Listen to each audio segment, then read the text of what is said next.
Hey guys, today I'm going to tell you how to fix you cannot change the storefront information for your account at the time. If you're using any iPhone and you are trying to change your region or country and your Apple ID, but you are having the issue that you cannot change the storefront information for your account at this time. So let's see how can you easily fix the error.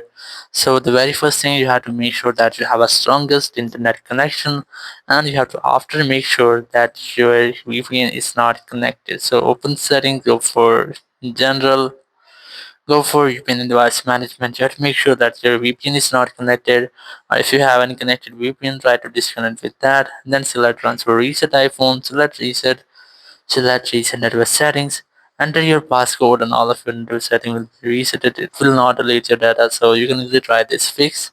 And then you just have to go for screen time, go for content and privacy restrictions. You have to disable all restriction from here by disabling this toggle. So once you have that, you have to go back, go for general again, go for a software update, and you have to make sure that you haven't any pending software update available, or if you have anyone try to update your software. Once you have done, you have to tap on your Apple ID, and here select sign in and security option, and here you have to change your Apple ID password from here. And once you have changed your Apple ID password, so it might be that your issue will be fixed.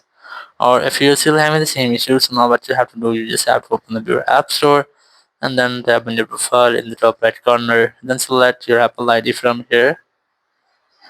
And here you just have to go for the option of country or region, and then select your country or region from here in which you're living.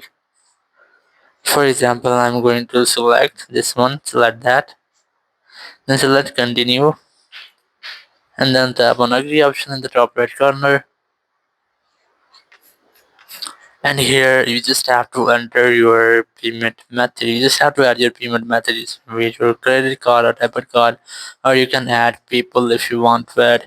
Or if you don't have any payment method, you can select none option from here, and you have to enter these informations about you. Once you have entered, you have to tap on the turn option in the top right corner, and your issue will be fixed. So in this way, you can easily fix if you're having an issue. You cannot change the storefront information for your account at this time. Thank you very much for watching the video. Until next video, bye bye.